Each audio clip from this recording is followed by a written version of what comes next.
these are shards of glass, but not just any glass. These pieces all have a dichroic property, meaning that it can shift color depending on how you look at it. And recently, I've become obsessed with seeing what these colorful planes of glass can do when you put them together.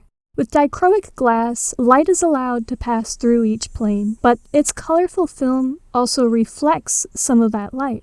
On this channel, I usually prepare crystals for wear, shaping it with facets and bringing it to a polish. Today, I want to see what will happen if you can treat this material like a gemstone. What happens when you turn something that's meant to be stationary and sculptural into wearable art?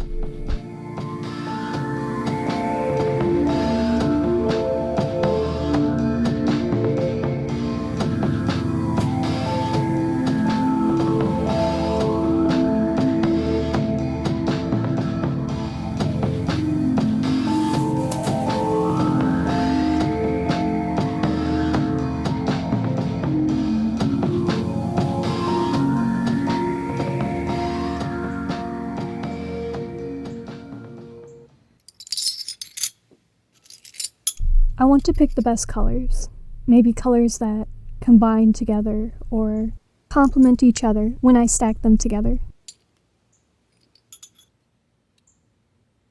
I'm going to draw a few lines and measure the rough size that I want to aim for.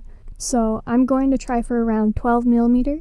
It's not going to stay 12 millimeters. We're going to remove some material, but I think that's a good place to start. Now, I'm not scoring the glass before the glue. I've watched a few interviews with some glass sculpturists, and they stressed how difficult it can be to get each plane and its bond clear. And if we put scratches into it to adhere the glue, it's going to affect the clarity. We're going to have to make each plane as clean as possible before we glue.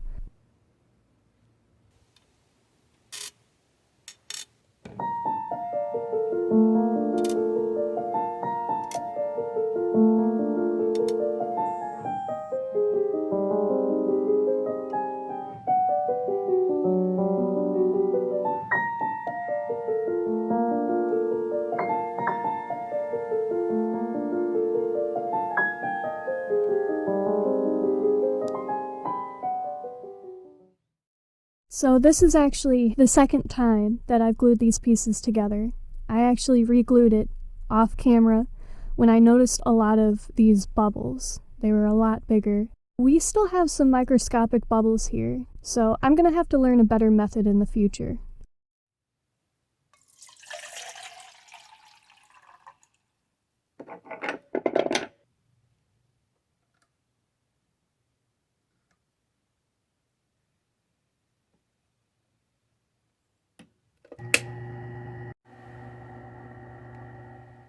Shaping and polishing gemstones is a craft called faceting, or gem cutting.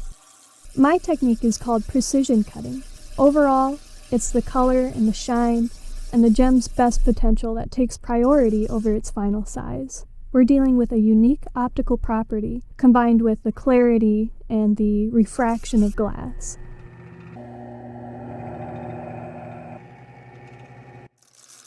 Alright, so far the feel of this glass feels really solid. I'm not hearing any cracking. I'm not feeling any weaknesses in the material. No weakness in the glue. It could be there, but so far it's acting like one solid piece, which is exactly what we want. Right now, I'm running this water at a high drip rate, meaning that there's a lot of water to cool it down. Not just because we're removing a lot of material so that generates a lot of heat, the piece can get really hot, the glue can melt, but also because I don't really know what they make the dichroic film out of, not exactly. I know that they're metal oxides, I'm not sure which ones, so chemical and elemental makeup can be very important to consider when gem cutting and keeping yourself safe. So we're just going to make sure everything is washed away and not letting it get into the air and breathing it in.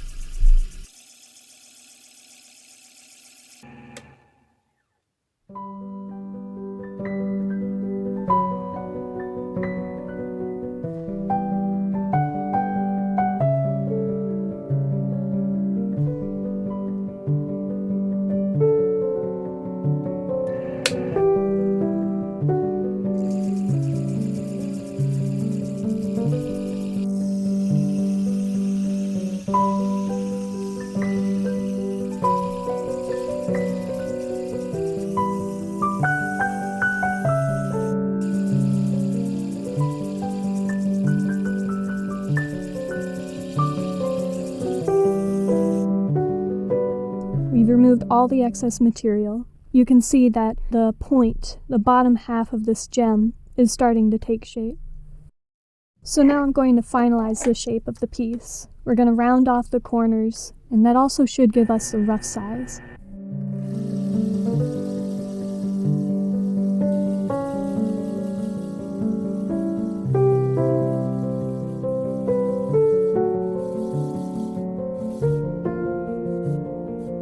Some of the rough side here is exposed still. That means I'm going to have to recut every facet around the edge again until it meets the depth of that spot. So the shallowest part here is going to be what actually sets the size of the stone.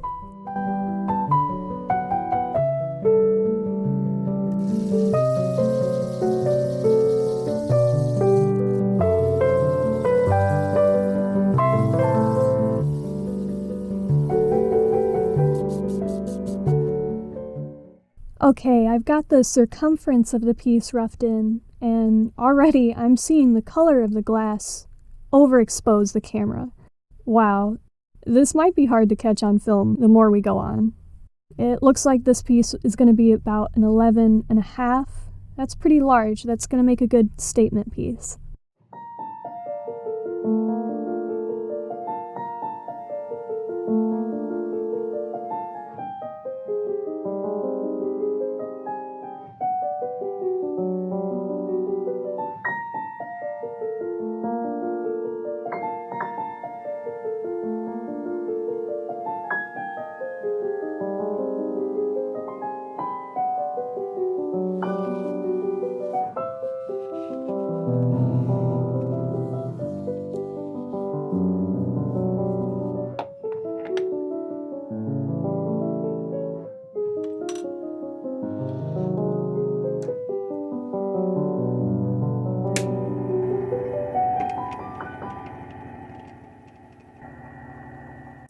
Let's start refining these facets. Now that we have its shape roughed in, we can focus on bringing it all up to a watery polish. The downside to this is that we can only go smaller from here. So if I make a mistake from here on out, let's say I put in a facet in the wrong spot, I set the machine to the wrong angle, then I have to go all the way back to the start of the row, sometimes even 2 rows, which just makes the whole piece smaller, just to correct that one mistake. So I always have to look at least twice every time I make a cut.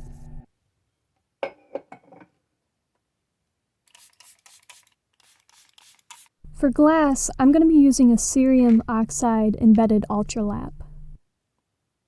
I'm then going to finish off every facet with diamond, but it's the exact same process, and I'm going to spare you from watching the same step twice.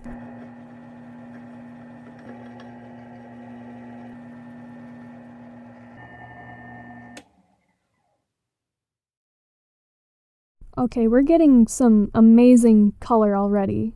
I'm already seeing the play between the transparency of the glass and those dichroic layers. This is really exciting to see so early on, so I'm going to go right on to the main facets. I have to be careful with these. On this design, the main facets are so thin that if I sand them in on my machine speed, they're going to overcut. Instead, I'm gently rubbing these in. That's how slow these facets need to meet up with the girdle line.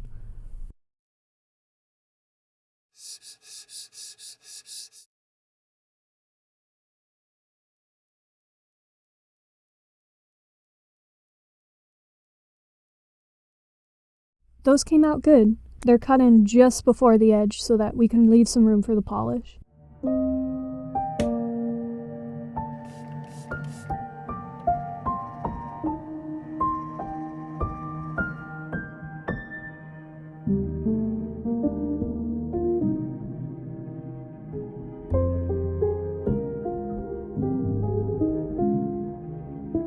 With that, the entire half of this piece is done, but we still have the other half to cut, and that means we're going to have to make a perfect alignment when we flip this piece over.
Alright, I brought this inside and the other dopstick actually flexed itself off.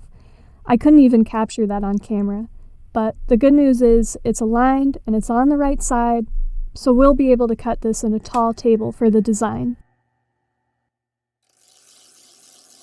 So I have this future video I've been planning and I've been gathering the resources for that I think will make a fun project for this channel. And I think it would be the perfect format to answer any questions you may have. If you've ever had any questions about this craft, or about my process, or anything specific to this video or in the videos I've made in the past, feel free to comment them here.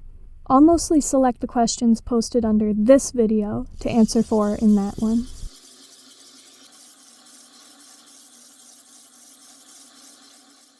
Now the break facets are roughed in. Let's smooth it down to polish.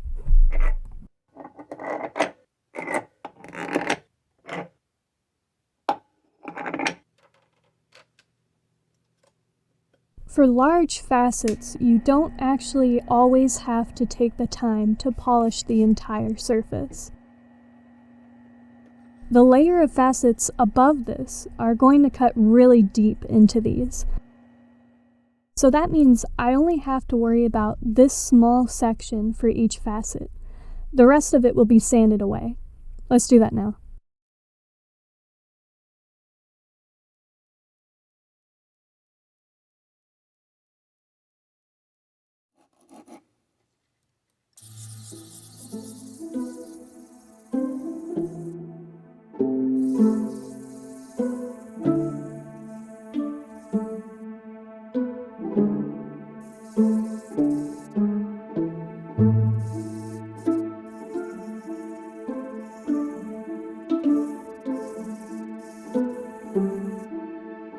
Now you can see just how small those last facets were, and where the polish actually needed to be.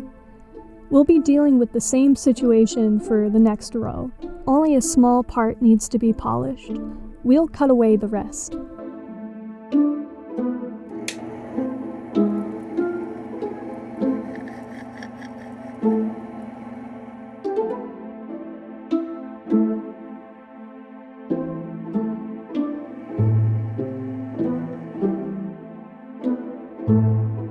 Let's cut into these facets now. That's where we'll stop the polish. After that, we have some other challenges to deal with.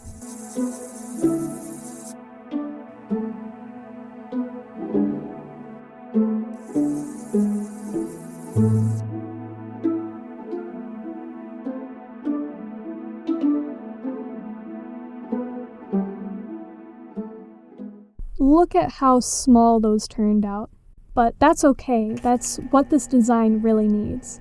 We're building different places for the light to enter in at different angles and to escape, and that requires removing material and adding these layers of detail.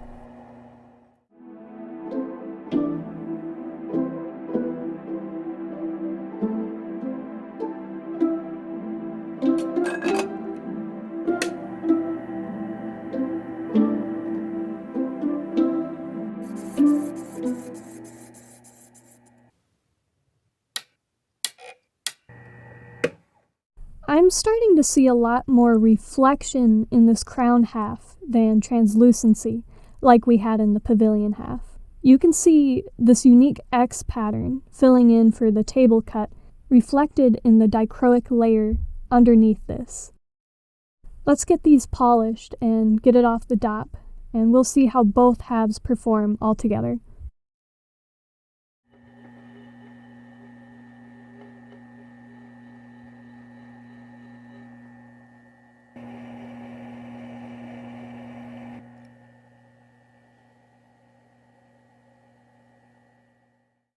Alright, this is the part that always stresses me the most.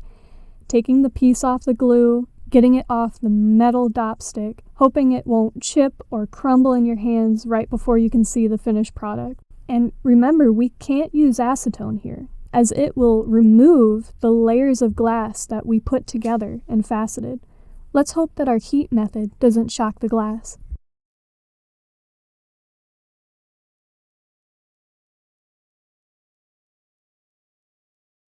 There we go. It's released, and there's a museum tack I put on the culet off camera to stabilize it in the transfer. Let's go look at this in the sun.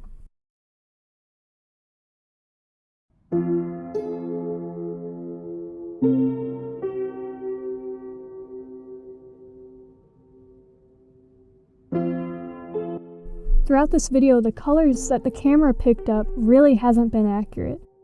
This piece has had so many different shades from all of those dichroic colors we picked out. It really looks even better in person.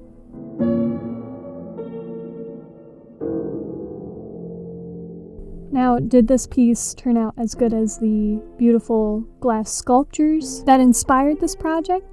I think it might just be its own thing. I think it was a fun experiment either way. And the performance of those colors and this cut has been a fun surprise.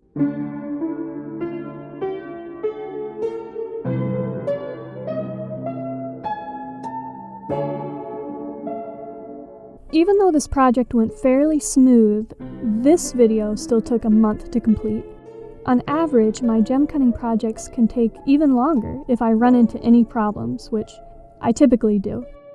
This makes my upload schedule slower and at a rate that doesn't always please the algorithm. So if you've enjoyed this, any of your interaction really helps me and my channel.